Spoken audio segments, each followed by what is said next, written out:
Théo, merci de nous accueillir dans ton atelier à Paris, à quelques jours de la première de Skinless, ta nouvelle production pour la scène.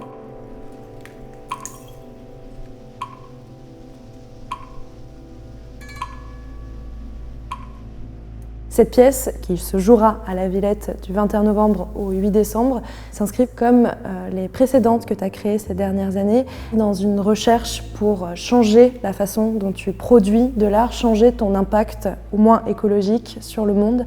Est-ce que tu peux nous en dire un peu plus sur l'évolution peut-être de cette démarche jusqu'à cette pièce ? Effectivement, Skinless arrive à la suite d'autres projets comme Outremonde ou Bad Timing, des œuvres qui questionnent la manière dont un artiste produit, fabrique, comment on peut continuer à avoir un geste d'artiste maximal tout en essayant d'avoir un impact écologique le plus minimal.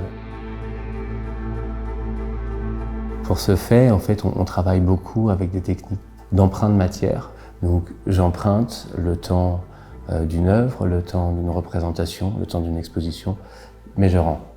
D'une certaine manière, cette matière part d'où elle vient.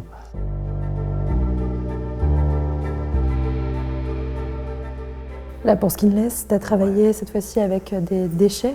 Les règles du jeu sont un petit peu les mêmes. Comment proposer une pièce qui tourne en France et à l'international sans déplacer de décor, sans déplacer de scénographie. Donc très vite, je me suis dit, qu'est-ce qu'on trouve aux quatre coins du monde ?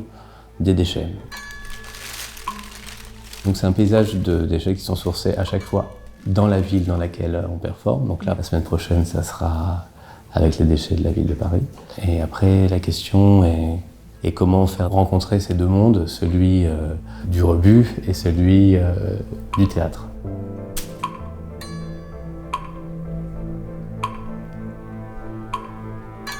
C'est une pièce dans laquelle 3 performeurs vont émerger d'un paysage de déchets. Qu'est-ce qu'ils représentent pour toi ? C'est à quoi on assiste, c'est pas une histoire de dénonciation du désastre écologique qu'on vit, c'est plutôt une histoire d'amour. Une histoire d'amour dans une sorte de jardin d'Éden inversé. Une histoire de séparation aussi, beaucoup. Le déchet, c'est ce qu'on ne veut plus voir. Et là, c'est d'une certaine manière le retour de ces fantômes. Les pôles de la répulsion sont inversés avec ceux de l'attraction. On va retrouver au centre de l'arène les déchets, ce qui est plutôt en général mis à l'ombre et dans la périphérie. Ça, c'est quelque chose qui est assez propre à mon travail, la question d'un monde inversé.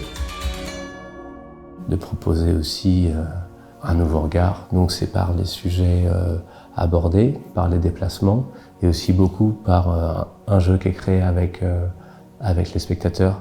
Essayer de bouleverser les rituels ou de proposer des nouvelles invitations à partager un environnement. Donc là, pareil, ce qui est proposé dans Skinless, c'est effectivement un public debout, autour.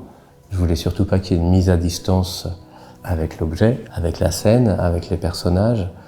Aussi, pour une simple raison, c'est que je voulais un endroit de responsabilité collective et d'implication collective. Ça parle pas de pollution ou d'apocalypse post-industrielle, mais ça parle d'amour principalement. Mais c'est la matière, elle, qui va parler du problème écologique, là. Donc du coup, c'était important pour moi que le public soit debout dans une situation active, qu'il soit vraiment impliqué physiquement dans ce scénario. Et ça, c'est quelque chose que je recherche souvent dans mon travail, une vraie rencontre. Merci beaucoup. Je t'en prie.